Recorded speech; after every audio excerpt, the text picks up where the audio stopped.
أجمعين أفضل الصلاة وأزكى التسليم وعلى آله وأصحابه ومن تبعهم بإحسان إلى يوم الدين. اللهم علمنا ما ينفعنا وانفعنا بما علمتنا وارزقنا علما. رب اشرح لي صدري ويسر لي أمري واحلل عقدة من لساني يفقه قولي ثم أما بعد. الحمد لله ثم الحمد لله الذي بنعمته تتم الصالحات. Dengan karunia dan pemberian Allah Subhanahu wa taala kita bisa melaksanakan kebaikan demi kebaikan. Ya, pada kesempatan kali ini Allah Subhanahu wa taala memberikan kita kesempatan untuk bisa beramal soleh dengan cara bertafakuh fiddin. Semoga Allah Subhanahu wa taala selalu meluruskan pemahaman kita beserta memberikan kita semangat untuk selalu talabul ilmi, tafakuh fiddin sampai akhir hayat kita, sebagaimana Imam Ahmad rahimahullah ditanya oleh anaknya Abdullah saat dia melihat ayahnya Imam Ahmad rahimahullah selalu belajar, maka anaknya Abdullah mengatakan kepadanya, sampai kapan berhenti belajar? Maka Imam Ahmad mengatakan rahimahullah ta'ala, ketika kita yakin kaki kanan kita sudah berada di dalam surga, maka saat itu kita berhenti belajar. Nah, tentunya ini gambaran daripada motivasi untuk kita semua untuk selalu semangat belajar ilmu agama. Baik, ikhwan fillah rahimakumullah, jamaah sekalian yang dirahmati oleh Allah. Semoga Allah memudahkan kita memahami apa yang ditulis oleh Ibnu Taimiyah rahimahullah taala terkait dengan al-ubudiyah. Pertemuan sebelumnya kita batasannya terakhir pada perkataan beliau, wa min mahabbatillahi bughdhu ma yubghidullahu wa rasuluhu wa jihadu ahlihi bin nafsi wal mali. Di konsekuensi cinta kepada Allah adalah mencintai apa yang dicintai oleh Allah dan membenci apa yang dibenci oleh Allah, bahkan memerangi yang dibenci oleh Allah baik dengan jiwa ataupun harta. Kemudian beliau melanjutkan, wa aslu dhalalihim an hadzal qail alladhi qala innal mahabbata narun tuhriku ma siwa muradillahi muradil mahbub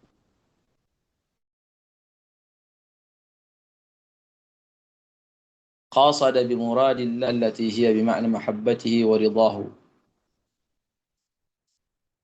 Di kesesatan mereka itu berawal dari sebuah kesimpulan. Nah, ketika seorang sudah punya kesimpulan, maka akan berlanjut berimbas kepada langkah setelahnya, yaitu perbuatan. Maka asli daripada kesesatan mereka ini berawal daripada kesimpulan mereka mengatakan atau meyakini innal mahabbah, ini salah di dalam mendefinisikan sebuah kecintaan di dalam agama, ya. Ini juga sama.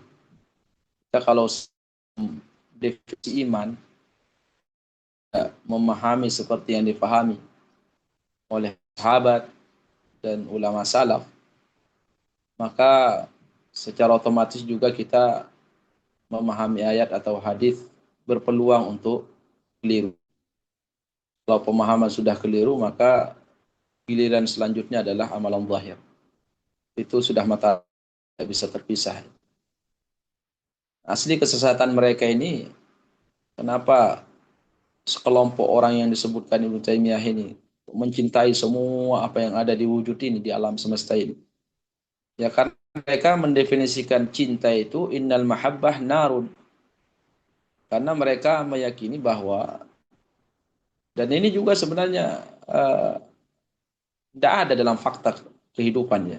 Karena Ibnu Taimiyah bilang di awal kan, mereka ini meyakini sesuatu yang tidak ada dalam kehidupan. Innal mahabbata narun tuhriqu ma siwa muradil mahbub. Jadi cinta itu adalah sebuah api yang akan membakar semua keinginan selain keinginan al-mahbub. Selain keinginan yang diinginkan oleh Allah Subhanahu wa taala. Cuman kesalahan mereka qasada bi muradillahi ta'ala al-irada ad-diniyah asy-syar'iyyah. Jadi mereka itu menyamakan antara iradah syariah sama iradah kauniyah. Ini yang membuat mereka juga menyimpang di sini. Mereka tidak bisa ada istilah iradah kauniyah. Iradah cuma satu, ya keinginan. Mana syariah, mana kauniyah, bagi mereka itu tidak ada. Pokoknya iradah, intinya keinginannya. Dan mereka menginginkan dari ucapan mereka ini, tafsirannya itu adalah tafsiran iradah syariah. Tafsiran iradah syariah. Jadi kalau tafsiran iradah atau keinginan Allah, kehendak Allah secara syar'i, konsekuensinya semua yang ada di alam semesta ini cintai oleh Allah menurut mereka. Kenapa? Karena Allah yang menginginkan terjadi. Kalau Allah menginginkan terjadi, berarti Allah mencintai. Ahlu sunnah wal jamaah kan tidak. Tidak semua yang Allah inginkan itu dicintai oleh Allah. Tak usah kita jauh kepada Allah. Manusia saja berapa banyak sesuatu yang kita inginkan, tapi kita tidak mencintainya, itu banyak. Seperti orang minum obat, karena ingin sembuh. Apakah ada orang senang minum obat? Apakah orang yang sakit senang minum obat yang pahit misalnya? Tidak senang. Tapi dia menginginkan. Kenapa dia menginginkan? Nah, ini pertanyaannya. Karena ada hikmah di balik itu, kepingin sembuh. Sama Allah menciptakan, menginginkan terjadinya kekufuran, ada orang yang terjatuh dalam perbuatan maksiat. Itu bukan berarti Allah cinta terhadap orang kafir atau orang yang melakukan kekufuran atau orang yang bermaksiat, atau bukan berarti Allah cinta dengan maksiat itu. Tapi diinginkan oleh Allah karena ada hikmah di balik itu. Apa hikmahnya? Ya tentunya sebagai ujian bagi kita semua. Tentu juga di balik itu bagi orang yang terjatuh ke dalam maksiat, ya itu Allah yang menginginkan terjadi. Kenapa Allah jatuhkan yang dalam maksiat? Apakah Allah cinta dia jatuh dalam maksiat? Tidak. Berarti ada hikmah di balik itu. Apa hikmahnya? Hikmahnya Allah menginginkan dia untuk bertobat karena Allah ingin memberi dia pahala, sehingga Allah jatuhkanlah dia ke dalam perbuatan maksiat. Nah, itu salah satu hikmah di balik terjadinya sesuatu yang tidak dicintai oleh Allah. Di balik diinginkannya sesuatu yang tidak dicintai oleh Allah. Tidak serta-merta sesuatu yang diinginkan oleh Allah itu dicintai oleh Allah. Nah, disinilah titik mereka itu salah memahami masalah iradah kauniyah. Maka karena iradah mereka cuma satu, kehendak Allah cuma satu, maka dibawalah definisi ini. Ya. Yaitu definisi al-mahbub tadi. Mahabbah itu adalah sebuah api yang membakar semua keinginan selain yang dicintai oleh, yang diinginkan oleh Allah. Qasad min muradillahi ta'ala al-irada ad-diniyah, maksudkan kehendak Allah itu adalah kehendak syariah, allati makna mahabbatihi wa ridahu, yang bermakna adalah kecintaan Allah dan keridhaan Allah. Fakannahu qala, seakan-akan mereka ini mengatakan, tuhriku minal qalbi ma siwal mahbubi lillahi. Wah, ada makna sahih. Seakan-akan mereka mengatakan bahwa cinta itu adalah membakar semua apa yang ada di dalam hati, kecintaan selain kecintaan Allah Subhanahu wa taala, selain yang dicintai oleh Allah Subhanahu wa taala. Kata Ibnu Taimiyah, kalau mereka berhenti sampai di sini, itu maknanya benar. Ya, cinta itu membakar semua sesuatu yang tidak dicintai oleh Allah di dalam hati. Itu benar maknanya. Cuman ketika nanti aplikasi, nah itu mereka di sini keliru. Fa inna min tamamil hubbi alla yuhibba illa ma yuhibbullah. Karena di antara kesempurnaan kecintaan kepada Allah ya jangan mencintai sesuatu yang tidak dicintai oleh Allah. Fa idza ahbabta ma la yuhibbuhu kanat til mahabbatu naqisah. Karena tatkala kita mengaku cinta sama Allah, kemudian kita juga mencintai sesuatu yang tidak dicintai oleh Allah, maka cinta kita sama Allah itu secara otomatis berkurang. Wa amma qada'uhu wa qadaruhu fahuwa bi buqdihi wa yakrahuhu fahuwa yubghiduhu wa yakrahuhu wa yaskhatuhu wa yanhahu. Adapun iradah Allah secara qada, iradah maknanya ini ya. Itu diciptakan Subhanahu wa taala, diciptakan oleh Allah sesuatu yang tidak itu dibenci oleh Allah ya, dan dimurkai oleh Allah dan Allah melarangnya. Di iradah kauniyah Allah yang tadi kita sebutkan, qada dan qadarnya yang ditakdirkan oleh Allah yang sudah terjadi dari perkara maksiat, dari perkara yang dimurkai oleh Allah yang sudah ya itu juga iradah Allah.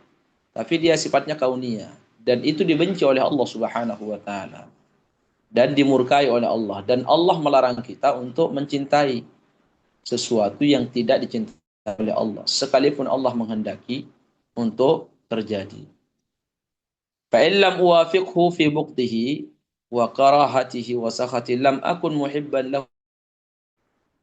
Jadi kalau kecintaan dan kebencian kita tidak sama dengan Allah, itu maknanya kita tidak mencintai Allah Subhanahu wa taala. Bal muhibban lima yubghidhu. Tapi justru kita mencintai apa yang dia benci.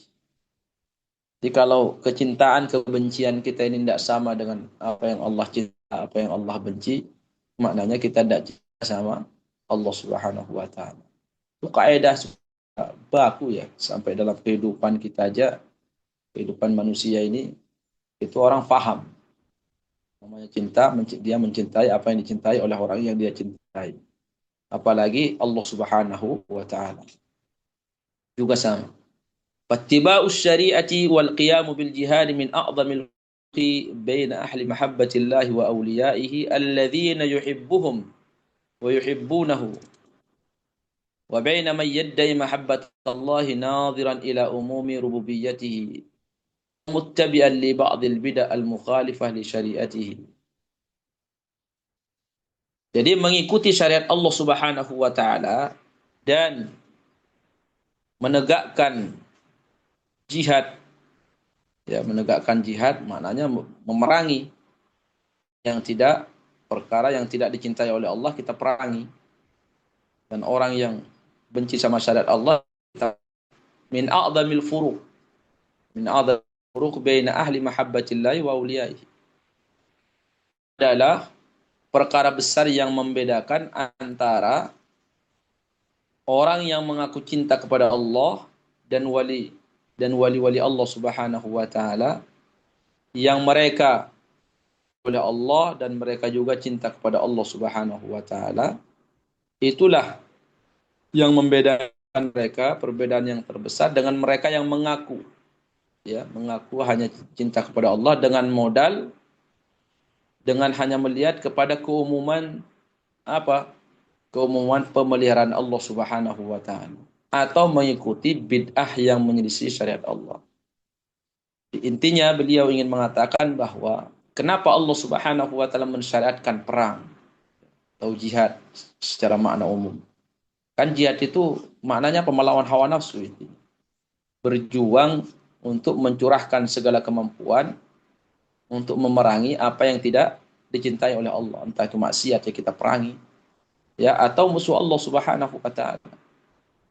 Bahkan itu pembeda antara wali Allah sama wali selain Allah. Nah, orang yang cinta kepada Allah, yang cintanya itu benar, maka dia akan mendirikan jihad, menegakkan jihad dengan makna umum, baik itu memerangi hawa nafsu yang mencintai sesuatu yang dicintai oleh Allah, atau memerangi orang kafir dengan fisiknya, ya, fisik dan ruhnya. Adapun orang yang Allah, a'adanallah wa iyyakum, semoga kita tidak termasuk orang yang sekedar mengaku cinta kepada Allah. Ini bahaya ini, mengaku-ngaku, mengaku. Hanya mengikuti kebid'ahan yang mereka buat. Alam semesta ini diinginkan oleh Allah, ya harus kita cinta. Orang kafir, Allah menginginkan mereka ada di dunia ini, berarti Allah cinta. Kita juga harus cinta sama orang kafir. Kemudian pelaku maksiat, kenapa dia bermaksiat? Karena Allah menginginkan, berarti Allah mencintai. Maka tidak boleh kita benci. Ujung-ujungnya apa? Kita tidak boleh membenci siapapun. Kalau tidak boleh benci sama siapapun, ya tidak boleh ada jihad, tidak ada perang. Ya udah, berakhir semua syariat.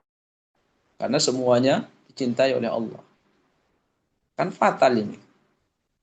فإن دعوة هذه المحبة لله فإن دعوة هذه المحبة لله من جنس دعوة اليهود والنصارى المحبة لله. Pengakuan cinta kepada Allah dengan cinta yang seperti ini persis seperti pengakuan cinta Yahudi dan Nasrani. Kita tidak mau jadi orang Yahudi dan Nasrani, kita tahu itu mereka orang dimurkai oleh Allah, orang sesat. Tapi di waktu yang sama, ternyata sifat mereka ada pada kita. Sementara yang membuat kita ini diakui atau tidak oleh Allah kan diantara adalah sifat. Makanya kaedahnya yang perlu kita luruskan. Setiap kali kita membaca ayat atau hadis yang di dalamnya Allah Subhanahu wa taala atau nabi kita mencela atau menyebutkan perbuatan dan kebiasaan orang kafir atau orang munafik atau orang Yahudi atau orang Nasrani, kebiasaan mereka atau i'tiqad mereka atau adab mereka yang dicela oleh Allah dan nabinya, itu bukan sekedar cerita. Itu menandakan kita juga dilarang melakukan perbuatan tersebut, ya. Jika Allah Subhanahu wa taala mencela orang-orang kafir, itu mereka atau orang Yahudi atau ahli kitab, mereka senang memakan hasil daripada kedustaan, ya. Bagaimana mereka menyembunyikan kebenaran. Itu menandakan kita juga dilarang menyembunyikan kebenaran, dilarang kita juga memakan dari hasil yang batil. Itu sama semua sifat yang Allah tidak sukai pada orang kafir, orang musyrik, orang Yahudi, ahli kitab, orang munafik. Itu kita juga dilarang melakukan hal yang sama. Itu kaedahnya. Ya, Allah saat menceritakan bukan sekedar dongeng, tapi kita suruh ngambil pelajaran. Masa ada perbuatan tertentu di mana Allah Subhanahu wa taala membenci orang kafir karena melakukan perbuatan itu, justru orang beriman melakukannya akan dicintai? Kan tidak mungkin. Jika orang kafir aja dicela oleh Allah karena perbuatan tersebut, maka orang beriman jauh lebih dicela oleh Allah Subhanahu wa taala. Di semua sifat orang munafik, orang kafir, ahli kitab itu kita dilarang untuk memiliki sifat tersebut. Nah, ini mereka ini yang mengaku beriman, umat Muhammad, orang Muslim, orang berimannya. Mereka tidak mau, tapi sifat mereka, tingkah laku mereka, etikad mereka ada pada sama persis seperti etikad orang Yahudi. Di antaranya seperti mahabbah seperti ini, kecintaan kepada Allah, pengakuan cinta kepada Allah, itu sama dengan pengakuan orang Yahudi dan Nasrani cinta mereka kepada Allah, kata Ibnu Taimiyah. Bal qad takunu da'wa haula'i syarran min da'wal Yahudi wan Nasara lima fihim minan nifaq. Justru dakwah pengakuan mereka cinta kepada Allah dan Rasulnya ini justru lebih buruk daripada Yahudi dan Nasrani. Kenapa? Lima fihim minan nifaq. Karena mereka ini punya sifat. Artinya apa? Dibungkus zahirnya dengan iman, dengan Islam, tapi di dalamnya penuh dengan kebusukan dan kenifakan. Ini kan jauh lebih berbahaya.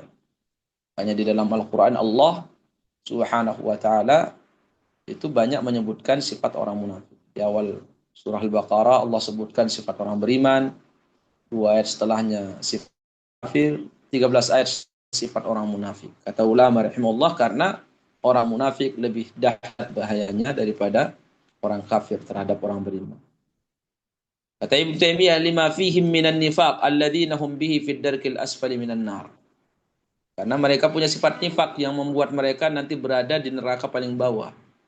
Kama qad takunu da'wal yahudi wan nasara syarran min da'wahum idza lam yasilu ila mithli kufri. Dan juga qad takunu da'wal yahudi wan nasara syarran. Terkadang juga di sisi yang lain, ya pengakuan orang Yahudi dan Nasrani lebih buruk daripada pengakuan siapa? Orang-orang sufi ini. Apabila pengakuannya itu hanya kepada sifatnya tidak sampai kepada kekufuran. Ya. Kalau mereka melakukan kebidahan-kebidahan, mereka menganggap sebuah syariat, ya. Tapi itu tidak sampai kepada kekufuran, yaitu lebih ringan daripada orang Yahudi kata Ibnu Taimiyah. Idza lam yasilu ila mithli kufrihim. Jika tidak sampai kepada pengakuan kekufuran. Karena ada sebagian orang sufi sampai keluar juga dari kekufuran. Ya. Karena mereka itu tabaqat. Yes. Mereka itu tingkatan-tingkatan juga. Wa fit Taurat wal Injil min mahabbatillahi ma hum muttafiqun alaihi hatta inna dhalika indahum a'zam wasaya. Idza lam yasilu ila mithli kufrihim wa fit Taurat wal Injil min mahabbatillahi ma hum muttafiqun alaihi hatta inna dhalika indahum a'zam wasaya namus. Ini ungkapan Ibnu Taimiyah ini beliau masih bercerita tentang ahli kitab ya. Bahwa ada di dalam Taurat dan Injil mereka ini mereka sebut itu amalan itu adalah bentuk kecintaan kepada Allah. Di mana mereka sepakat semuanya. Yahudi dan Nasrani sepakat. Amalan ini amalan yang dicintai oleh Allah, sepakat. Bahkan mereka mengaku bahwa itu adalah wasiat yang paling besar yang diwasiatkan oleh An-Namus. An-Namus ini mereka masukkan Jibril. Ya, Namus ini mereka masukkan Jibril. Ini sama seperti siapa?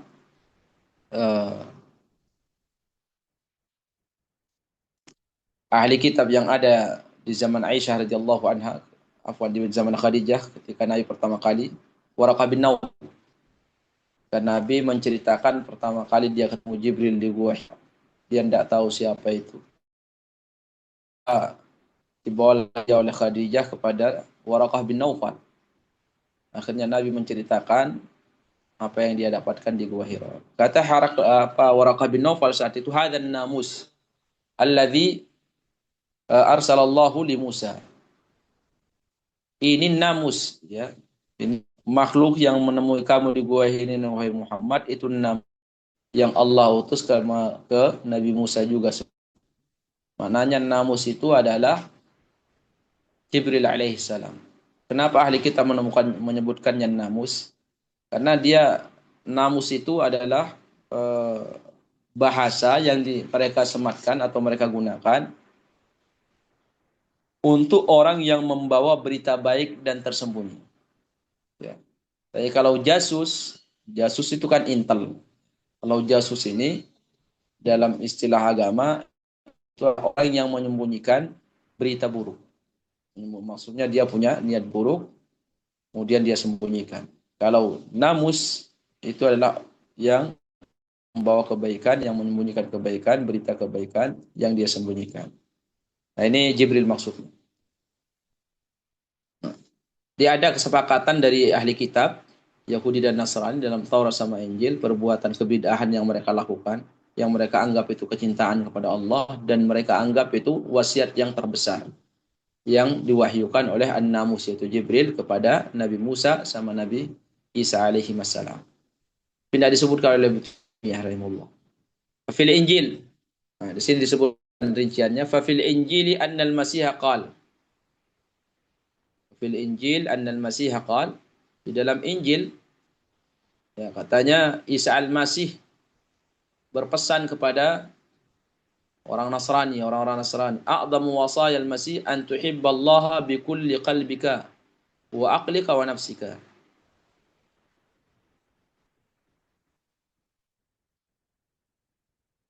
Di dalam Al-Injil disebutkan di sini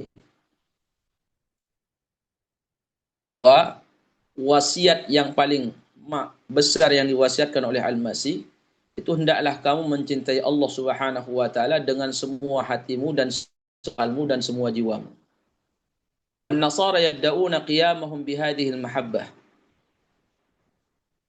Ini hakikat daripada wasiat, ya, wasiat Isa alaihissalam menurut mereka ini, ya, bahwa Nabi Isa alaihissalam berwasiat supaya orang-orang Nasrani ini mencintai Allah dengan seluruh hati, akal beserta jiwa mereka.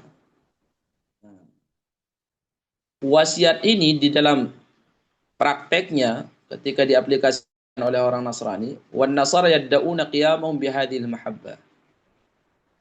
Orang-orang Nasrani merasa ngaku, ini lagi terkait dengan pengakuan. Mereka mengaku bahwa mereka sudah mengamalkan wasiat ini. Wa anna ma hum fihi min wa min dzalik. Dan mereka mengira bahwa jadi di apa namanya? Nih, di orang-orang Nasrani itu ada orang-orang yang mereka itu menyebutkan dirinya dengan ruhbaniyah. Mereka itu tidak mau nikah, tidak mau makan makanan yang enak gitu ya. Pokoknya mereka itu bagaimana hidupnya itu kehidupan yang benar-benar miskin, zuhud gitu. Nah, mereka mengira bahwa inilah tafsiran daripada wasiat Nabi Isa alaihissalam. Jadi mereka ini punya ibadah seperti itu, zuhud, kemudian ahli ibadah. Mereka nyebut dengan ruhban. Ya, ahli ibadah, zuhud. Dan tafsiran mereka ini tafsiran yang mereka buat daripada wasiat Nabi Isa alaihissalam. Ya. Ketika Nabi Isa memerintahkan mereka untuk mencintai Allah dengan segala jiwa mereka dan akal mereka, justru penafsirannya berbeda.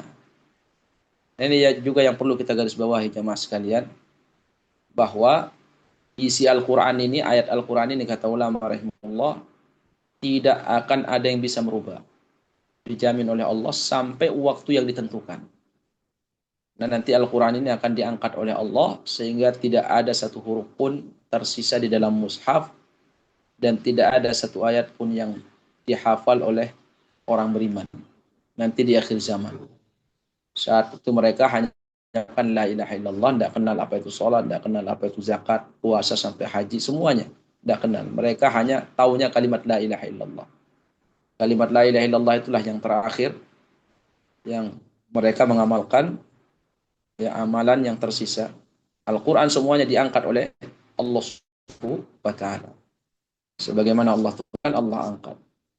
Jadi selama ini masih ada saat ini berarti belum tiba saatnya. Dan ini dijamin oleh Allah. Inna nahnu wa inna lahu lahafidhun. Sungguhnya kamilah yang menurunkan az-zikr yaitu Al-Quran dan kami yang menjaga. Penjagaan Allah. Quran dijaga oleh Allah Subhanahu wa ta'ala. Kita yakin itu. Sampai waktu yang Allah tetapkan. Tapi yang tidak dijaga itu pemahaman kita terhadap ayat tidak akan dijaga oleh Allah. Jadi tidak ada yang dijamin pemahamannya lurus. Sama seperti orang Nasrani ini. Saat mereka diperintahkan oleh Isa untuk mencintai Allah Subhanahu wa ta'ala dengan sepenuh jiwa, hati, akal, penafsiran mereka beda. Salah menafsirkan sehingga amalan zahirnya pun salah. Wa hum bura'un min mahabbatillah. Dan hakikatnya mereka itu terlepas, ya, keluar dari kecintaan kepada Allah. Idlam yattabi'u ma ahabbahu. Karena mereka atau ketika mereka tidak mengikuti apa yang Allah cintai. Jadi bayangkan, ketika mereka mengaku dicintai oleh Allah, atau mereka mengaku cinta sama Allah, sementara Allah tidak cinta sama mereka, sekedar modal pengakuan. Waliyadzubillah. Ini yang kita harus khawatir dan hati-hati terhadap diri kita. Kemungkinan Mungkin selama ini kita sudah merasa benar, yang dicintai oleh Allah Subhanahu wa taala, kita harus cek amalan kita ini. Amalan kita ini ada sandarannya enggak, atau hadisnya sahih atau tidak, ya. Karena bagaimanapun sampai sebuah amalan yang banyak diamalkan oleh umat Islam, kalau itu dalil benar tidak sahih maka tertolak. Nah, tidak ada istilah agama kita melihat kepada mayoritas, itu tidak ada. Sering ulama bilang dalil Quran, hadis itu patokannya. Adapun rujukannya kepada perbuatan si fulan itu tidak. Itu bukan rujukan. Bukan rujukan, bukan hujah di hadapan Allah Subhanahu wa taala. Dia orang-orang Yahudi ini, Nasrani ini tidak mengikuti apa yang dicintai oleh Allah. Sementara mereka mengaku sudah cinta sama Allah dan sudah menunaikan wasiat Isa alaihissalam. Balittaba'u ma asqata Allah wa karihu ridwanahu fa ahbata a'malahum wallahu yubghidul kafirin wa yamqutuhum wa yal'anuhum. Justru mereka apa yang dibenci oleh Allah dan mereka mengikuti membenci apa yang diridhai oleh Allah, fa ahbata a'malahum. Sehingga Allah Subhanahu wa taala itu menghapus amalan mereka. Allah membenci orang kafir dan memurkai mereka serta melaknat mereka. Siapa di dalamnya? Ya orang Nasrani. Orang Nasrani termasuk orang yang dicintai oleh Allah Subhanahu wa taala. Kita sering mendapat pencerahan dari para dai, para asal terkait dengan itu orang Yahudi dan Nasrani ini kan orang-orang dimurkai Subhanahu wa taala dan orang yang dilaknat, orang yang sesat. Uh, uh, apa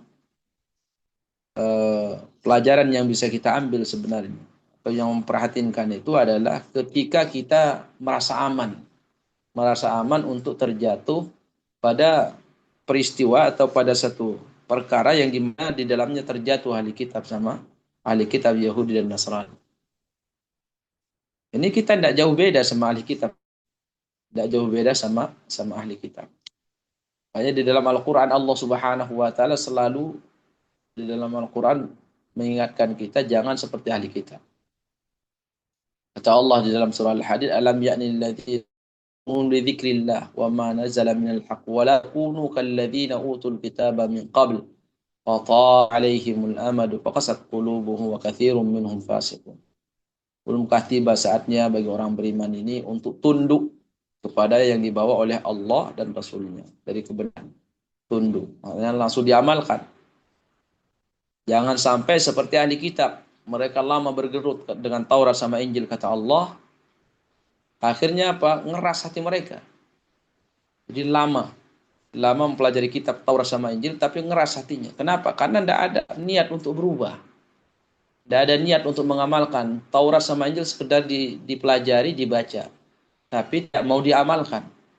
Kan mereka itu diabadikan oleh Allah dalam Al-Quran. Sami'na wa asaina. Kami dengar ada perintah, ada larangan, tapi tidak siap untuk beramal. Itu mereka itu. Alladzina hadu yaquluna min alladzina hadu yuharrifuna al-kalima mawadhihi wa yaquluna sami'na wa asaina. Orang-orang Yahudi itu kata Allah, mereka mengatakan sami'na wa asaina. Kami dengar ya Allah, kami sudah tahu perintah kamu di dalam Taurat, larangan kamu di dalam Taurat. Sami'na, sudah kami tahu semua. Karena dipelajari sama mereka Taurat. Wa asaina, tapi kami tidak siap untuk beramal. Itu yang membuat mereka keras hatinya. Kita ini juga hati. Jadi jangan sampai kita ini banyak belajar tapi tidak keinginan untuk mencoba untuk mengamalkannya, untuk mengamalkan apa yang kita pelajari. Jadi hidup kita itu harus berubah. Ya, hidup sekarang daripada kemarin. Belajar untuk merubah cara beramal, amalan kita lebih dekat kepada Allah. Karena apa? Karena ahli kitab itu disebutkan di dalam ayatnya Al-Hadid tadi. Tala alaihimul amadu. Ya lama mereka itu pelajari Taurat. Cuma tidak diamalkan. Belajar tidak diamalkan. Sama sekarang kan banyak juga orang belajarin tapi amalannya tidak ada. Jadi wawasannya berubah tapi amalan kesehariannya tidak berubah. Persis mirip ahli kitab. Tala alaihimul amadu faqasat qulubuhum. Apa pada akhirnya ilmu itu bukan justru membuat hati mereka tenang, ya, bersih atau lembut. Qasad, jadi keras hati mereka. Dengan banyak belajar, tapi tidak diamalkan. Hati jadi keras. Wa katsirum minhum fasiqun. Pada akhirnya ujungnya jadi orang fasik kebanyakan. Jadi orang yang belajar ilmu agama seperti itu. Makanya Imam Masyabi rahimahullah itu berpesan ibunya sama dia. Kamu ndak usah mikir kerjaan. Pokoknya kamu belajar saja. Kamu belajar aja. Biar saya yang kerja membiayai kamu. Cuma satu pesan ibu. Kalau ilmu kamu bertambah, rasa takut kamu sama Allah itu tidak bertambah. Rasa takut sama Allah itu kalau bertambah, otomatis kan beramal. Ya, berubah cara beramal. Maka ibunya bilang berhenti belajar. Karena ilmu kamu jadi musibah. A'adzanallahu wa iyyakum. Semoga Allah menjaga kita dari kebiasaan ahli kitab ini. Sami'na wa asaina. Kami belajar, kami tahu itu ada perintah, kami tahu itu ada larangan, wa asaina. Tapi tidak siap beramal. Tidak siap beramal. Maka Rasulullah dulu kan pernah marah sama para sahabat itu. Ketika turun akhir ayat yang ketiga dari akhir di surah Al-Baqarah. Lillahi ma fis samawati wa ma fil ardi wa in tubdu ma fi anfusikum aw tukhfu yuhasibkum bihi. Milik Allah segala apa yang ada di langit dan di bumi. Milik Allah di langit dan di bumi. Dan kalian menampakkan isi hati kalian atau tidak, kata Allah Subhanahu wa taala tetap akan menghisap. Para sahabat itu ketika ayat itu mereka dengar, mereka itu menafsirkan semua hati itu akan dihisap oleh Allah termasuk lintasan. Nah, lintasan ini kan bisa terhindar. Lintasan keburukan, ada keinginan mencuri, keinginan merampok, keinginan ghibah, keinginan bermaksiat, yang sifatnya lintasan. Dia datang tiba-tiba pergi itu. Nah, itu kan lintasan. Para sahabat itu mengira itu juga masuk di dalamnya. Itu juga masuk. Nah, mereka merasa tidak sanggup beramal di ayat. Datang kepada Nabi. Mereka mengatakan seperti, ya Rasulullah, umirna bil jihadi fajahadna. Kami diperintahkan oleh Allah berperang, kami berperang. Wa umirna bis siyam fasum, diperintahkan untuk berpuasa, kami pun berpuasa. Wa umirna biz zakati fazakkaina. Kami diperintahkan zakat, kami juga zakat. Kami tunaikan semua, salat kami tunaikan sebagaimana yang Allah perintahkan. Unzilat alaika hadhil ayat. Tapi ini ada ayat yang baru kami dengar. Isi hati semua akan dihisap oleh Allah. Kata wala nutiquhu, dan kami tidak sanggup. Itu Nabi kata sahabat, dengar sahabat semua mengatakan kami tidak sanggup ayat tersebut. Langsung merah Allah. Kemudian Nabi marah. Akhirnya Nabi mengatakan kepada para sahabat, aturiduna an taqulu mithla ma qala ahlul kitabaini min qablikum sami'na wa asaina. Apakah kalian ingin mengatakan sebuah ahli kitab sebelum kalian? Mereka mengatakan sami'na wa asaina. Kami mendengar perintah Allah, kami mendengar larangan Allah, wa asaina, tapi kami tidak siap untuk beramal. Bal qulu sami'na wa ata'na. Tapi justru kata Nabi, kalian mengatakan sami'na, kami dengar, kami pelajari perintah Allah, larangan Allah, wa ata'na, dan kami siap beramal. Itu yang harus kalian ucapkan. Jangan tidak siap beramal. Itu bahaya kata Nabi. Akhirnya para sahabat mengatakan sami'na wa ata'na. Baik ya Rasulullah, kami siap pelajari agama ini, mencari perintah Allah, mencari larangan Allah, dan kami siap beramal. Oh ya, siap dulu beramal. Begitu juga kita ini harus ada kesiapan mental untuk beramal. Beramal bukan belajar ini bukan sekedar menambah wawasan. Jangan niatnya sekedar mengetahui, oh ini tahu halal, ini haram, ini sunnah, ini sunnah. Tidak, bukan sekedar itu. Tapi lebih daripada itu, saya ingin merubah hidup. Saya ingin beramal, ingin mengamalkan ilmu yang saya pelajari. Karena ilmu agama ini nikmat, lebih nikmat lagi kalau diamalkan. Lebih nikmat lagi kalau diamalkan. Seperti itulah orang ahli kitab yang disebutkan oleh Ibnu Taimiyah di sini. Mereka ini mengaku sudah mengamalkan nasihat daripada atau wasiat daripada Isa alaihissalam, Cuman pada faktanya itu mengisihi. Justru kebalikannya mereka dimurkai oleh Allah Subhanahu wa taala. Jadi kita harus belajar mencari kebenaran dan juga belajar untuk mengamalkan kebenaran tersebut. Yuhibbu ma yuhibbuhu wa huwa subhanahu yuhibbu man yuhibbuhu. La yumkin an yakuna al-'abdu muhibban lillahi wallahu ta'ala ghairu muhibbin lahu. Dan Allah Subhanahu wa taala mencintai orang yang mencintainya. Allah, ingat itu, Allah mencintai orang yang mencintai Allah, ya. Bukan orang yang mengaku cinta sama Allah. Siapa ungkapan Ibnu Taimiyah, wallahu subhanahu yuhibbu man yuhibbuhu.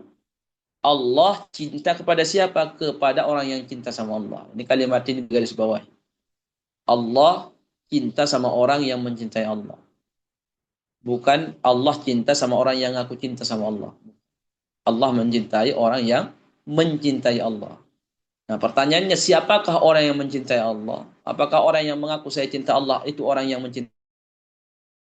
Maka kelanjutannya, la yumkinu la abdu muhibban lillahi. Tidak mungkin seorang hamba mencintai Allah kemudian Allah tidak cinta sama dia, itu tidak mungkin. Jadi tidak ada itu hamba yang cinta sama Allah kemudian Allah tidak cinta sama dia, itu tidak mungkin. Cuman pertanyaannya, orang yang cinta sama Allah itu PR kita. PR kita di situ. Apakah orang yang mengatakan saya cinta kepada Allah oleh Allah? Tidak, ternyata. Kata beliau, bal biqadari mahabbatil abdi li rabbih yakunu hubbullahi lahu wa in kana jazaa'ullahi li abdihi a'zam. Akan tapi kadar, tingkatan, ukuran kecintaan hamba kepada Allah, seperti itu jugalah cinta Allah kepada hamba tersebut. Semakin besar cintanya seorang hamba kepada Allah, maka akan semakin besar pula cinta Allah kepada dia. Sekalipun dia dibalas oleh Allah, ya, dibalas jazaan wifaqa, ya, balasan yang seimbang. Sekalipun balasannya nanti, ya, balasan dari Allah itu a'zam, lebih besar. Itu selalu itu. Perbuatan amalan soleh kita selalu diberikan ganjaran lebih oleh Allah Subhanahu wa taala, sebagaimana dalam hadis Nabi, satu kebaikan dikasih ganjaran minimal 10 kebaikan. Kenapa? Karena Allah Asy-Syakur. Allah itu maha menerima. Asy-Syakur, yaitu zat yang menerima amalan soleh seorang hamba sekecil apapun dan akan dibalas oleh Allah dengan pembalasan yang berlipat. Cuman permasalahannya, orang yang dicintai oleh Allah ini seperti apa, atau orang yang cinta kepada Allah seperti apa? Itu PR kita. Ketahui siapa orang yang dicintai, orang yang mengaku, orang yang mencintai Allah itu orang seperti apa? Karena tadi kita sudah jawab bahwa tidak cukup orang mengatakan saya cinta sama Allah kemudian langsung dicintai oleh Allah, enggak.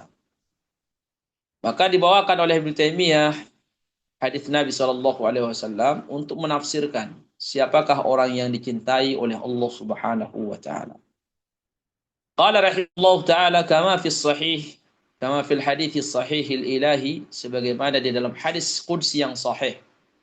Anillahi ta'ala annahu qala, dari Allah Subhanahu wa taala, di mana Allah Subhanahu wa taala berfirman tersebut, man taqarraba ilayya shibran. Jadi selalu itu yang diminta, kita dulu bergerak, jangan nunggu Allah Subhanahu wa taala. Man taqarraba, taqarraba itu mendekat. Man taqarraba, man itu sifatnya sighatul umum, ya. Lafaz atau pola yang digunakan untuk bermakna sifat umum. Maknanya siapa? Perempuan, ya, orang Arab, man, siapa saja. Laku maksiat, orang soleh, sama semua. Mendekatkan diri ilayya kepada shibran, ya, satu jengkal, maka akan dibalas oleh Allah, taqarrabtu ilaihi dhira'an, maka Allah pun akan mendekat kepadanya satu dhira'. Satu dhira' itu sehasta, satu hasta. Jadi hamba mendekat sejengkal, Allah Subhanahu wa taala mendekat ke dia apa? Sehasta. Jadi lebih besar pemberian Allah atau pembalasan Allah Subhanahu wa taala. Taqarrab. Nah, ini orang yang dicintai oleh Allah. Jadi orang dicintai oleh Allah itu bukan lisan. Lisan mengatakan saya cinta Allah bukan, tapi at-taqarrub, amal, mendekatkan diri kepada Allah dengan amal. Ya, bukan sekedar dengan lisan omong kosong. Maka saat kita mengatakan cinta sama Allah tapi tidak ada gerakan nyata, amalan soleh, ya Allah tidak akan mendekat juga. Berarti apa? Jauh. Nah, di sini disyaratkan man taqarraba ilayya, yang mendekatkan diri kepada kata Allah, taqarrabtu ilaihi dzira'an, aku akan mendekat kepadanya sehasta. Wa man taqarraba ilayya dzira'an taqarrabtu ilaihi ba'an. Siapa yang mendekatkan diri kepadaku sehasta, Allah akan mendekat kepadanya satu depa, sedepa. Wa man atani yamshi ataitu harwalatan. Dan barang siapa yang mendatangiku dengan berjalan, aku akan mendatanginya dengan berlari. Jadi kebaikan Allah selalu mendului, selalu lebih banyak dari kebaikan kita. Kebaikan hamba, ya, secara lahir saja, itu selalu lebih kecil dan selalu lebih sedikit. Makanya alasan kita tidak mencintai Allah itu tidak punya alasan. Orang yang jauh dari Allah itu tidak punya alasan sebenarnya. Kita ini bermaksiat kepada Allah, tidak ada alasannya. Alasan yang bisa diterima akal itu tidak ada. Tidak ada yang diterima oleh akal yang sehat. Apa alasan kita bermaksiat? Apa alasan kita melakukan kesyirikan? Alasan kita untuk jauh dari Allah itu apa? Ya. Kalau kita mau berpikir, ya, kita bermaksiat, bermaksiat, mencari harta yang haram.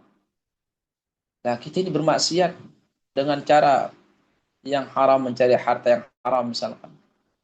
Karena melihat bahwa yang halal itu tidak ada, dari yang haram. Ini yang mendatangkan yang rezeki ini siapa? Allah Subhanahu wa taala. Sampai yang haram pun kalau Allah tidak memudahkan bagi kita, tidak kita dapatkan juga.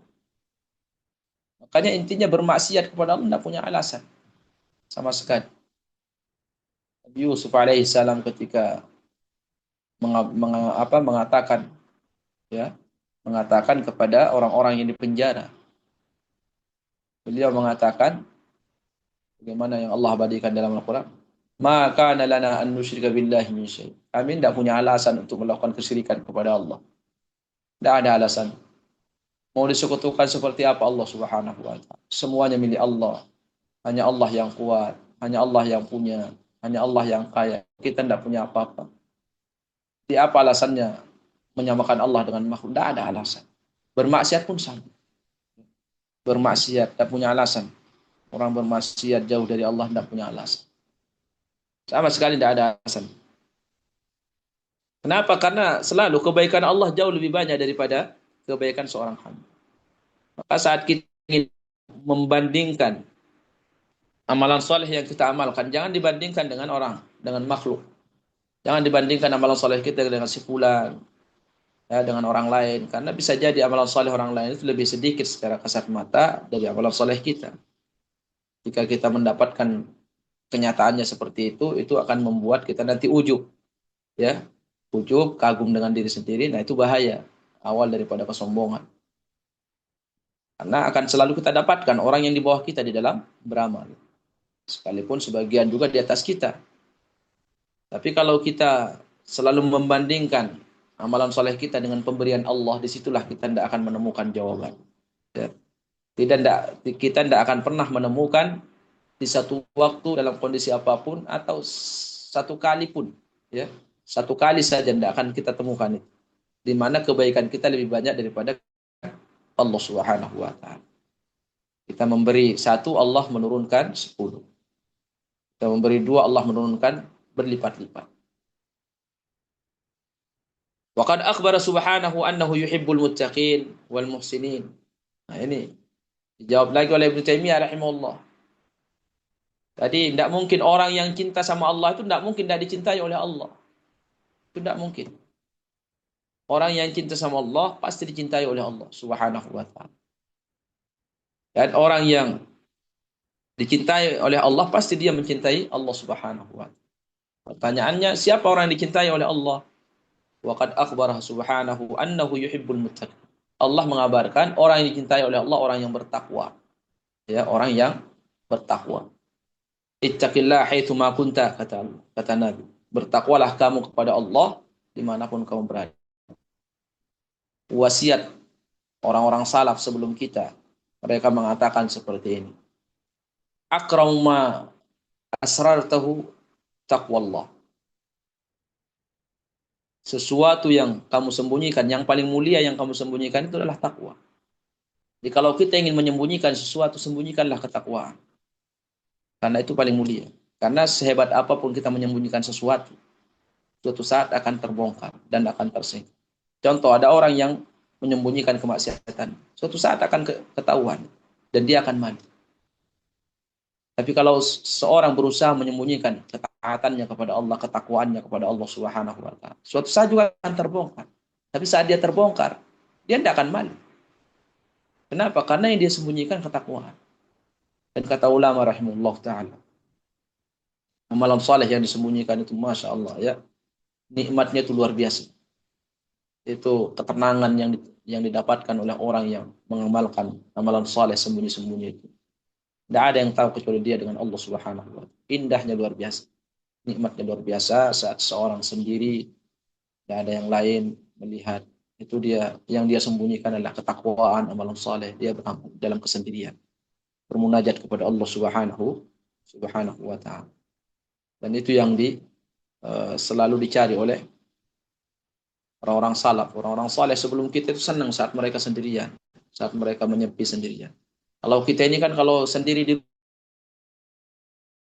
apalagi tidak ada keluarga, bosan teman untuk jalan-jalan, puyeng di rumah. Padahal kalau orang ahli ibadah sebelum kita itu senang kalau mereka ini ada waktunya sendiri, menyepi. Karena mereka bisa berlama-lama bermunajat dengan Allah Subhanahu. Ya, orang sebelum kita pesannya seperti itu. Kalau kau mau menyembunyikan sesuatu, sembunyikanlah ketakwaan, sembunyikan amalan saleh.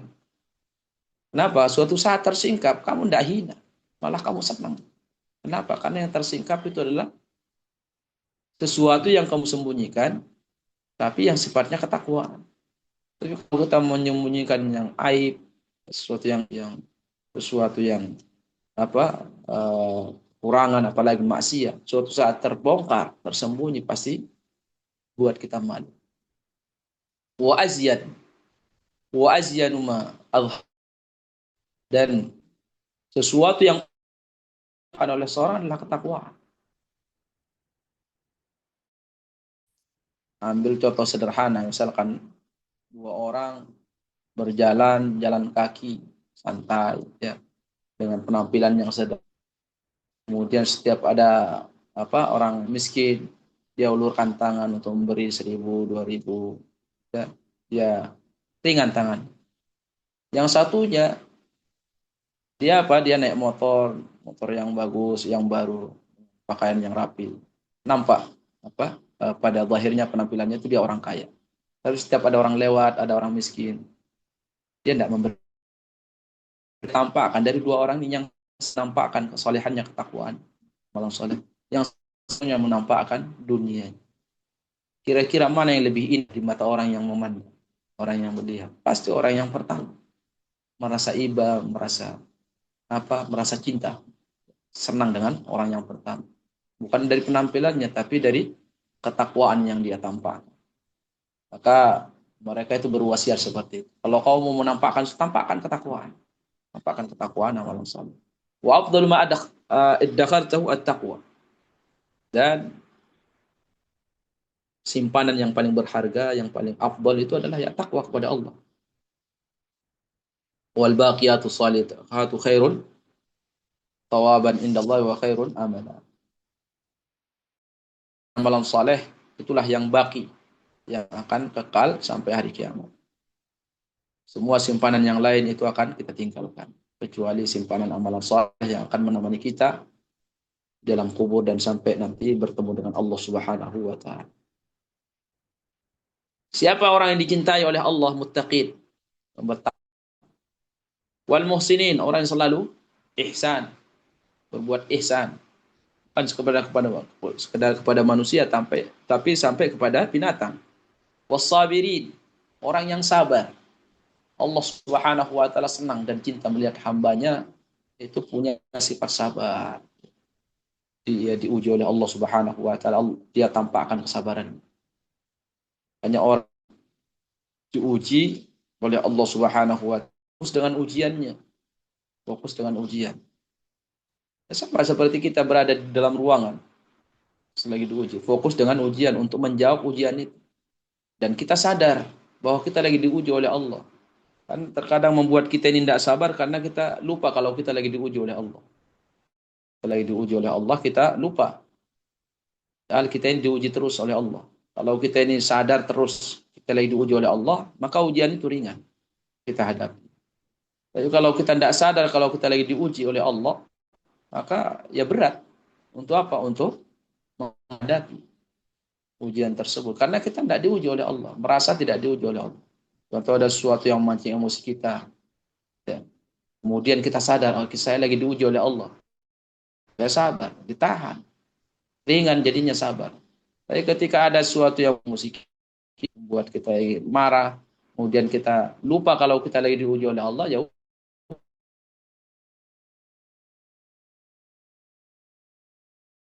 cinta dengan hamba yang selalu bertaubat kepada Allah Subhanahu wa taala, wa yuhibbul akhirin, dan cinta dengan hamba yang selalu mensucikan dirinya. Ini kayaknya waktunya habis ya. Baik, mungkin kita juga sampai di sini insyaallah. Barakallahu fikum. Tandai dulu biar enggak lupa ya.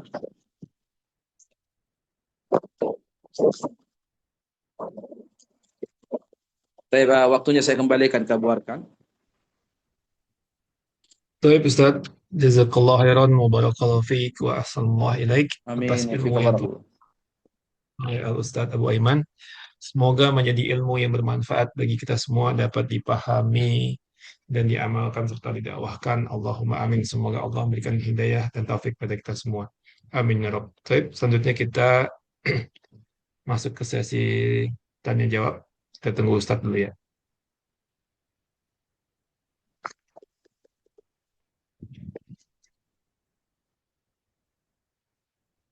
Baik Fadal Ustaz. kalau ada saya jawab ya. Oh iya. Baik, silakan pada jemaah yang ingin bertanya langsung kepada Ustadz ataupun mau bertanya melalui kolom chat dipersilahkan.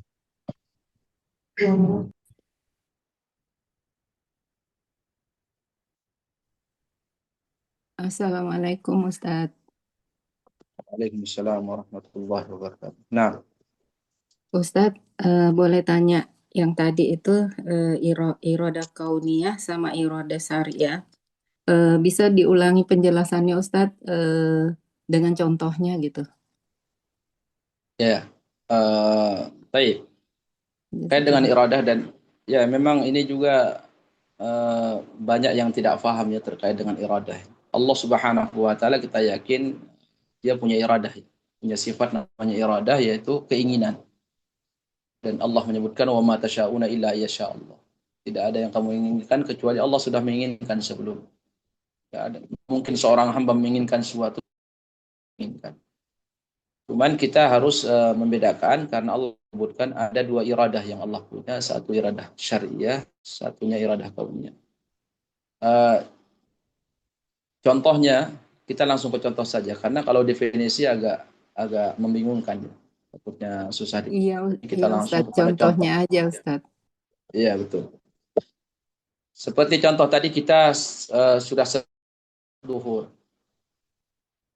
Kita selesai sholat duhur. Kita melaksanakan sholat duhur itu iradah Allah Subhanahu wa taala, kehendak Allah Subhanahu wa taala. Ya. Kenapa? Karena tidak ada yang telah dilakukan oleh manusia, oleh makhluk, kecuali atas kehendak Allah. Tidak mungkin ada orang berbuat itu keluar dari kehendak Allah. Itu, enggak. Itu kehendak Allah Subhanahu wa taala. Nah, tinggal dilihat apakah kehendak ini syariah, iradah syariah atau kauniyah. Tinggal dilihat kalau yang kita lakukan itu sesuatu yang baik berarti syariah. Ya, berarti syariah. Kemudian Yang kedua juga dia kalau sudah lewat ya, kalau sudah lewat. Jadi kita melihat kepada amalan yang sudah kita kerjakan, dilihatin. Kalau dia sudah amalan soleh, maka iradah syariah juga kauniyah di waktu yang sama.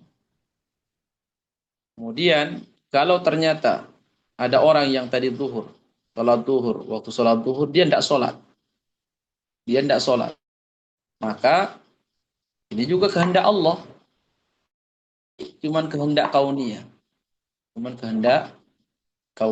Kauniyah itu maknanya penciptaan. Allah menghendaki untuk menciptakan. Orang yang tidak sholat, ya kehendak Allah. Tapi apakah dicintai oleh Allah? Tidak. Dimurkai oleh Allah. Allah memang menghendaki. Tapi Allah tidak mencintai. Nah, ini iradah kauniyah. Kalau iradah syariah, segala sesuatu yang dicintai oleh Allah Subhanahu wa Ta'ala. Kita selesai sedekah, ya iradah syariah Allah Subhanahu wa Ta'ala. Ada orang terjatuh dalam perbuatan dosa, iradah kauniyah Allah Subhanahu wa Ta'ala. Ada orang yang melaksanakan ibadah haji, itu iradah syariah Allah Subhanahu wa Ta'ala. Ada orang berpuasa, iradah syariah Allah Subhanahu wa Ta'ala. Ada orang bermaksiat, iradah kauniyah Allah. Ada orang mencuri, iradah kauniyah Allah. Kemudian ada orang yang terjatuh dalam perbuatan ghibah, itu iradah kehendak kauniyah Allah Subhanahu wa Ta'ala. Jadi iradah syariah sama kauniyah, iradah kauniyah itu sifatnya dia sesuatu yang tidak disyariatkan oleh Allah, sesuatu yang dilarang sekalipun terjadi. Kemudian yang sifatnya syariah itu adalah segala amalan saleh yang diamalkan oleh seorang hamba, itu iradah syariah Allah Subhanahu wa Ta'ala. Nah, itu perbedaan yang sederhana antara iradah syariah sama seperti itu. Allah SWT. Jazakallah khair Ustaz. Ustaz, Amin wa tambah pertanyaannya Ustaz. Tafadhal. Ustaz, ini kan kita nggak boleh ujub ya. Tetapi bukankah bagaimana membedakan ketika kita ingin yang Allah seperti ini, Allah mengikuti persangkaan hambanya.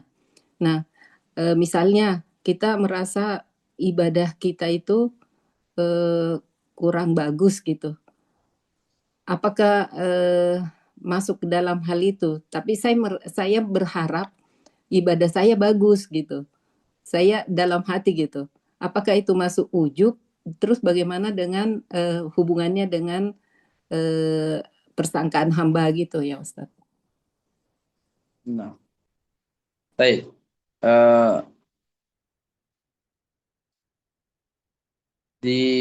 Terkait dengan ujub, ya. Ujub ini kita itu bangga dengan amal saleh diperintah oleh Allah Subhanahu wa Ta'ala. Seorang muslim yafrahun. Seorang muslim perintahkan untuk bangga dengan amalan saleh. Bahkan kata ulama rahimahullah, dalam Al-Quran Allah ngasih isyarat bahwa orang beriman itu harus bangga dengan agamanya, bangga dengan Rabbnya, bangga dengan nabinya, bangga dengan ajaran syariatnya.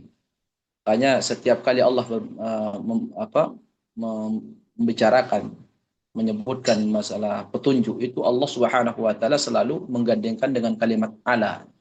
Allah mengatakan ulaika ala huda, mereka itulah orang yang di atas petunjuk Rabb mereka. Kemudian ketika Allah Subhanahu wa Ta'ala itu menyebutkan tentang kesesatan, itu Allah gunakan huruf fi, ulaika fi dhalalim mubin, mereka itu berada di dalam kesesatan yang nyata gitu. Antara ala sama fi, itu ala itu maknanya dia di atas, sesuatu yang di atas, sesuatu yang nampak. Dalam balaghah Al-Quran kata ulama bahwa Allah Subhanahu wa Ta'ala memberikan isyarat bahwa orang beriman itu harus bangga dengan amalan solehnya, dia harus tampakkan kesolehannya, dia harus tampakkan juga keislamannya. Kemudian dia harus bangga dengan Islam, ditampakkan, harus gagah dia dengan agamanya, harus bangga dia dengan agama, ditampakkan ke orang kalau saya ini orang muslim, baik dengan busananya, tingkah lakunya, akhlaknya, dan semuanya. Kemudian kesesatan itu di dalam ulaika fi dhalalim, mereka itulah orang berada di dalam kesesatan. Fi maknanya di dalam yang namanya sesuatu yang di dalam biasanya dia tertutup. Ini di dalam rumah berarti tertutup, tidak kelihatan di luar. Ini di dalam gua ketutup, ini di dalam tempat, di dalam kamar mandi ketutup. Artinya apa? Isyarat dari Allah Subhanahu wa taala bahwa pelaku maksiat itu dia tidak layak untuk menampakkan kemaksiatan, untuk menampakkan merasa bangga dengan maksiat. Makanya di antara orang yang tidak akan diampuni oleh Allah, al-jahir, orang bangga dengan maksiat. Ya, orang bangga dengan maksiat. Kemaksiatan itu tidak boleh mewarnai lingkungan. Tidak boleh dia mewarnai rumah tangga, tidak boleh dia mewarnai lingkungan setempat, bahkan komunitas. Dia itu harus tertutup. Kalaupun maksiat tertutup. Seperti di Madinah, negara-negara Islam. Ada tidak maksiat dilakukan oleh sahabat? Ada. Ada orang berzina, ada yang mencuri, ada yang dipotong tangan di zaman Nabi, ada orang dirajam. Tapi dia tidak mewarnai, tersembunyi dia. Tersembunyi. Maknanya apa maknanya? Kita tarik kesimpulannya bahwa seorang muslim itu harus bangga dengan amalan soleh. Dan itu bukan ujub.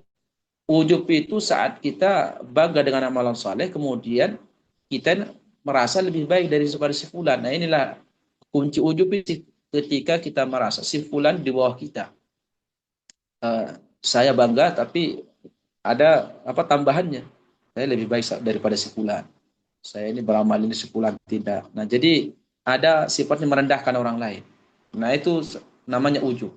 Kita harus segera berhenti dari situ. Tapi kalau kita ini bangga, alhamdulillah saya dimudahkan oleh Allah beramal ini, beramal ini, beramal ini, tanpa melihat orang lain, ya tanpa melihat orang lain.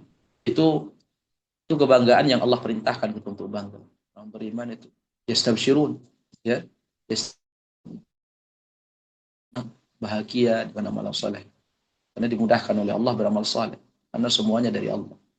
Nah, terkait dengan kita merasa amalan soleh kita, bagaimana kita berbaik sesuai prasangkaan seorang hamba, Allah Subhanahu wa taala sesuai prasangkaan seorang hamba.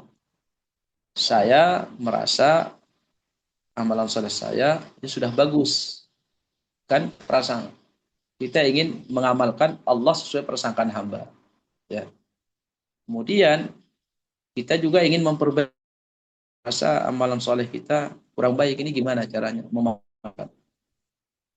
Sekali lagi memahami perintah sama larangan Allah Subhanahu wa taala itu adalah sesuatu yang urgent di dalam kita belajar ilmu agama, memahami, meletakkan sesuatu pada ukurannya. Itu tidak boleh kurang, tidak boleh lebih. Seorang muslim saat selesai beramal soleh, dia harus optimis diterima. Ya, harus ada rasa harap namanya. Rasa diterima. Kemudian waktu yang sama dia juga harus ada rasa khawatir. Itu ada rasa khawatir, takut tidak diterima. Takut tidak diterima. Dan di waktu yang sama harus hadir semuanya. Makanya Allah Subhanahu wa taala di dalam surah Anbiya ketika menceritakan tentang para nabi sifat mereka. Mereka itu disebutkan oleh Allah wa'udunana raghaban wa rahaban.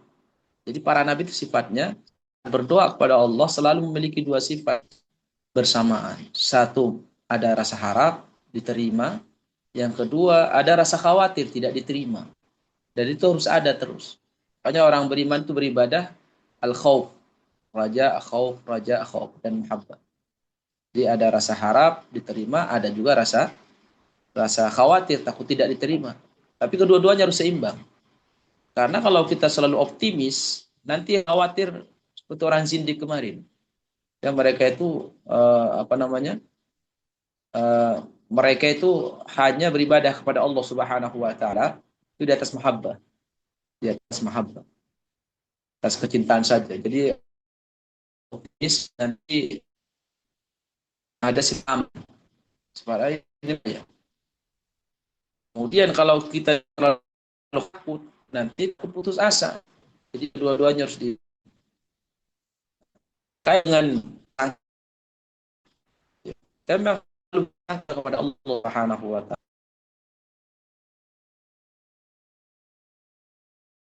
bahwa beribadah dia berharap kepada Allah Subhanahu wa taala kalau amalan saleh ini diterima oleh Allah.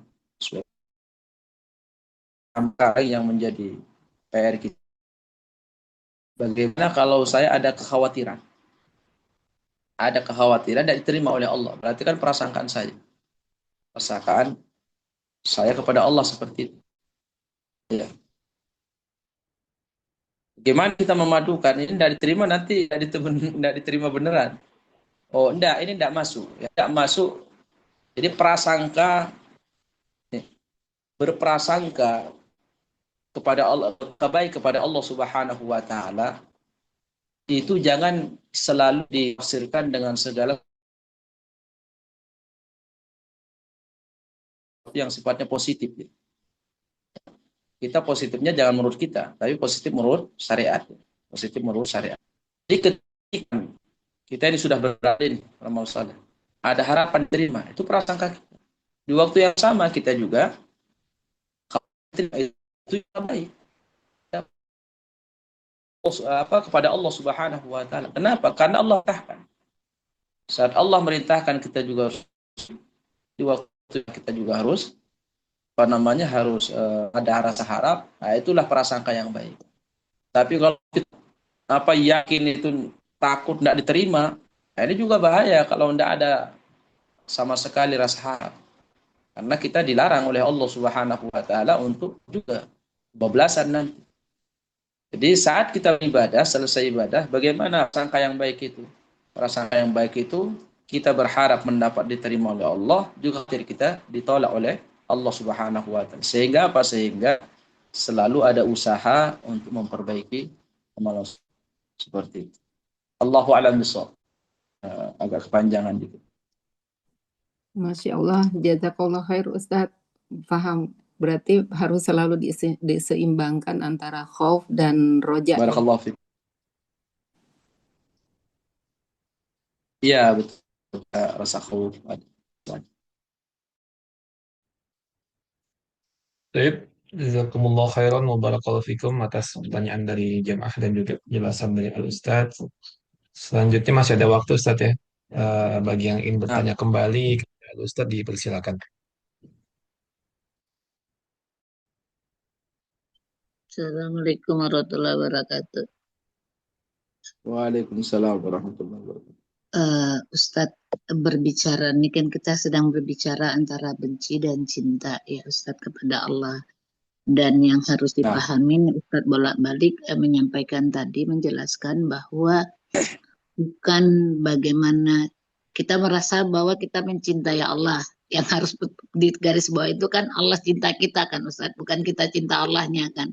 Artinya betul. Atas dasar prasangka gitu. Nah, bahasa saya gini, awal-awal nih testimoni, kalau ada yang ini Ustadz koreksi saya. Awal-awal saya belajar, saya berpikir bagaimana mencintai Allah Ta'ala yang saya tidak, itu sesuatu yang goib ya gitu ya Ustadz. Tapi saya kemudian mendapatkan jawaban dengan suratnya Ali Imran 31 ya Ustadz. Itu mengikuti Rasulullah. Tetapi kesininya lagi saya mengatakan, nggak mungkinlah tumbuh rasa takut dan benci kalau kita nggak kenal Allahnya ya Ustadz. Kepada makhluk aja kan kita kan ada rasa senang, rasa suka, cinta, nggak suka, benci itu kan karena kita mengenalnya Ustadz. Nah, kalau kita nggak mengenal, jadi bahasa saya akhir-akhir ini bilang, oh iya kesalahan terbesar dalam hidup saya ini adalah beribadah tidak mengenal Allah. Ubudiyah ini kan orang yang mengenal Allah, marifatullahnya kepada Allah, maka akan tumbuh rasa takut, rasa benci, rasa cinta, karena dia mengenal Allah dengan nama dan sifatnya. Saya sedikit testimoni waktu saya membaca surat Al-Anfitor, di situ Allah mengatakan, wahai manusia, apakah yang membuat kamu durhaka kepada aku? Ujungnya Allah nggak sebut Ustadz bahwa sadidul iqab atau azilul hakim. Tetapi Allah mengatakan di sana tuh katanya karim gitu lah. Artinya Allah maha memberi. Saya begini, Allah ini luar biasa rahmatnya ya. Durhaka itu tidak disandingkan dengan namanya dia maha menghukum. Tetapi bentuk rahmatnya, aku ini sudah memberi kamu yang banyak lah, karim bahasanya gitu Ustaz. Ini kalau kita nggak mengenal nama, sifat, dan perbuatan Allah Ta'ala, kita kan secara fitrah akan mencintai orang yang berbuat baik. Oke, Ustaz. Kalau kita nggak kenal Nah, nama Allah dengan sifatnya, saya rasa tadi yang seperti Ustadz bilang, kita akan mencintai Allah karena lisan, bukan merasakan bahwa betul kita mencintai Allah dengan, artinya mencintai apa-apa yang Allah cintai, membenci lah. Gimana kita bisa tahu itu? Gitu loh Ustadz.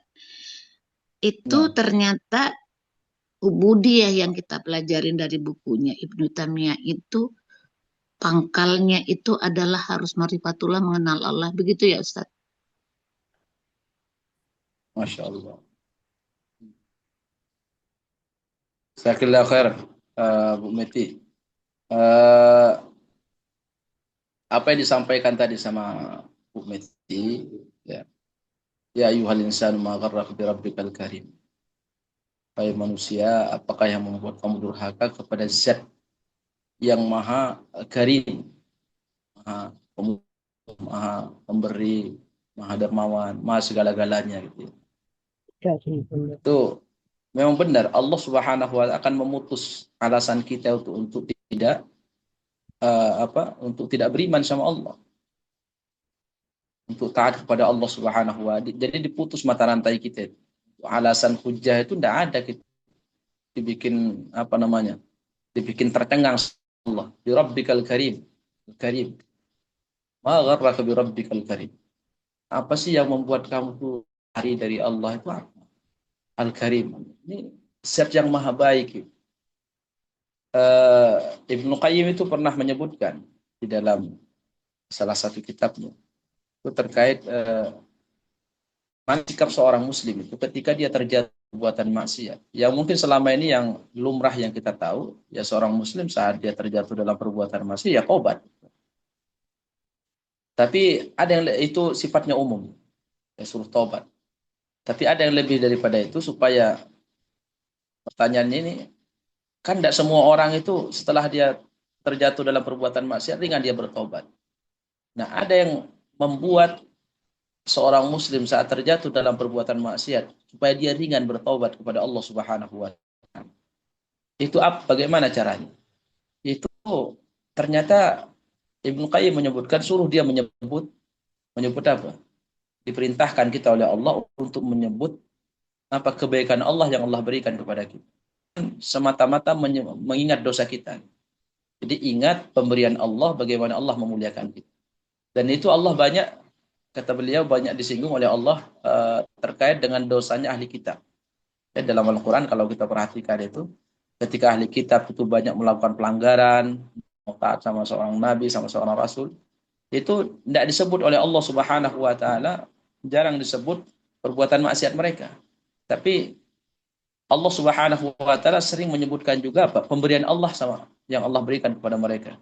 Ya Bani Israel, ya, wahai Bani Israel, kuntum, kata Allah, ketika kalian, wa idh kuntum ya Musa lan nu'mina laka hatta wahai Bani Israel, kata Allah, tidakkah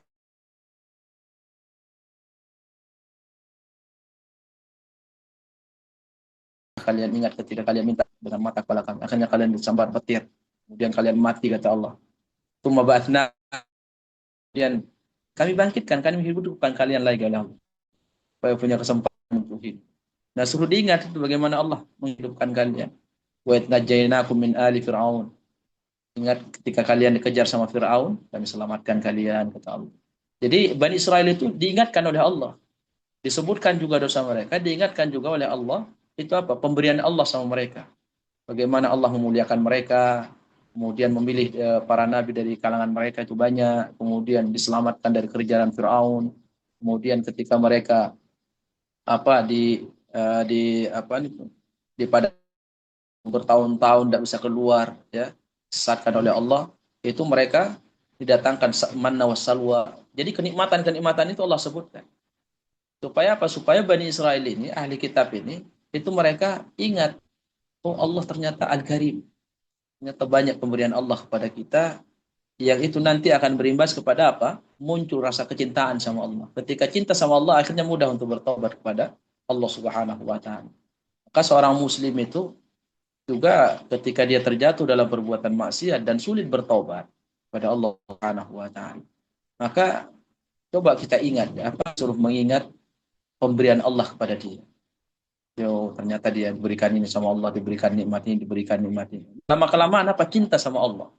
Nah, kalau sudah cinta sama Allah, nanti dia mudah untuk bertobat kepada Allah Subhanahu wa taala. Hanya Rasulullah, kita lihat Nabi SAW, itu akhlaknya semua orang senang sama Nabi, cinta sama Rasulullah. Makanya banyak yang tertarik masuk Islam itu karena akhlak Nabi, karena sudah senang sama Nabi SAW.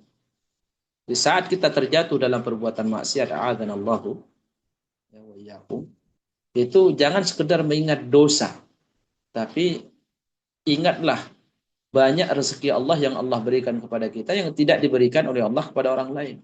Sehingga mengingat rezeki itulah yang nanti akan membuat kita cinta sama Allah.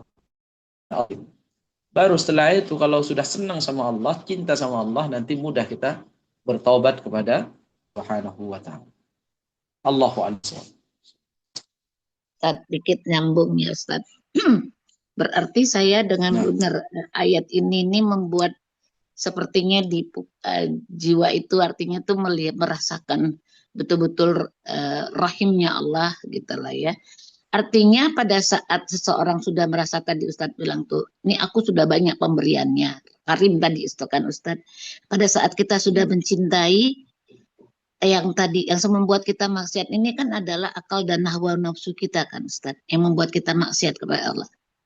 Sehingga saya masuk lagi ke ayat lainnya. Oh ternyata bentuknya kemaksiatan itu karena tidak merasakan kecintaan kepada Allah, kebaikan Allah. Artinya saya melihat sebelum ayat ini kan, sebelum kenapa kamu durhaka, Allah bilang nih loh, aku sudah buat menciptakan kamu, aku susun rupanya kamu, gitu membuat saya terenyuh gitu loh Ustaz. Oh luar biasanya Allah ya mendetailkannya, menyatakan ini semua loh aku sudah berikan. Itu kok bisa ya kamu durhaka sama aku? Padahal di dalam kehidupan ini kita mengenal adanya durhaka seorang anak kepada orang tua. Tapi kita tidak jarang mengenal kepada diri sendiri bahwa manusia itu Allah sendiri mengatakan kenapa kamu durhaka. Tapi kita kan tidak mengenal bahwa manusia itu disebut Allah durhaka kepadanya. Malah justru kalau kita belajar yang benar dibilang jangan terlalu serius lah, jangan begitu-gitu ya, terlalu itulah. Malah justru penamaannya negatif ya Ustadz. Kalau terhadap orang manusia berbakti kepada orang tua, semua orang apresiasi. Tetapi pada saat seorang ingin betul taat kepada Allah Ta'ala, tumbuh takut. Karena gini, bentuk kecil. Saya memang ayat ini menumbuhkan, merasakan ada aliran di dalam diri kecintaannya Allah Ta'ala. Artinya, iya Allah memberikan tuh banyak yang nggak diminta gitu loh. Yang nggak diminta aja banyak gitu loh. Terus kenapa ya betul ya kita apa bisa durhaka gitu loh. Itu kan membuat ya Allah ini luar biasa. Yang saya ingat Ustadz, betul ya Allah tuh ingin seluruhnya ciptaannya hambanya ini masuk ke dalam jannah. Kan sampai Rasulullah mengatakan hanya yang nggak mau saja gitu kan Ustadz. Jadi saya membahasakannya, ya Allah mudah-mudahan ini titik awal gitu loh buat diri saya merasakan kecintaan itu dengan Allah, mengajak kita berdialog gitu loh kan Ustadz, menyampaikan ini loh aku sudah lakukan ini, kamu nggak masih juga mau taat kepada aku, masihkah kamu menjadikan hawa nafsu membengkantinya aku menjadi ilah gitu kan Ustadz. Itu kan Allah sampaikan, tidakkah kamu melihat ada orang menjadikan nafsunya sebagai ilah? Itu iya, artinya saya tuh ayat ini betul-betul membuat saya terenyuh gitu loh, merasakan kehadiran Allah Ta'ala. Ya Allah, alhamdulillah hazabi fadli rabbik. Artinya ini karunia Allah Ta'ala. Ya, oke. Membahasakan dengan ayat ini sepertinya memukul jiwa, merasakan kehadiran Allah. Ini loh, aku ada gitu loh. semua apa yang ada pada diri kamu nikmat itu semuanya asal dari aku. Terus kan ayat yang lainnya lagi di surat Az-Zariyat mengatakan, dari jalan mana sih kamu bisa kepalik darinya Allah tuh? Buat saya tuh Masya Allah, iya ya, Masya Allah ya Ustadz, betul. Saya sekarang bilang dan mengajak kepada yang lain, tidak ada kebodohan kita, kejahilan kepada Allah, karena kita tidak mengenal Allah dengan nama dan sifatnya. Itu ya Ustadz. Nah. Barakallahu fikum. Jazakumullah khairan. Baik, Abu Arkan. Baik, Ustaz. Jazakumullah khairan, barakallahu fikum atas pertanyaan tadi dari jamaah dari Al-Ustaz, penjelasan dari Al-Ustaz. Jadi mungkin kita sekalian kita tutup Ustaz ya. Nah, waktunya juga sudah habis. Baik Abu Arkan. Baik. Sebelum kajian diakhiri, Ana mewakili jamaah mengucapkan jazakumullah khairan wa barakallahu fiik wa ahsanallahu ilaik atas pulangan waktu, ilmu, faidah serta nasihat yang disampaikan oleh Al-Ustadz Abu Aiman. Semoga Ustadz beserta keluarga dan juga kita semua selalu berada dalam lindungan Allah Subhanahu wa taala. Allahumma amin. Baik, kita akhiri majelis ini dengan doa kafaratul majelis. Subhanakallahumma wa bihamdika asyhadu an la ilaha illa anta astaghfiruka wa atubu ilaik. Assalamualaikum warahmatullahi wabarakatuh. Waalaikumsalam warahmatullahi wabarakatuh. Jazakallah khair Ustaz. Jazakallah khair Abu Arkan. Waalaikumsalam warahmatullahi wabarakatuh. Jazakumullah khairan. Barakallahu fikum.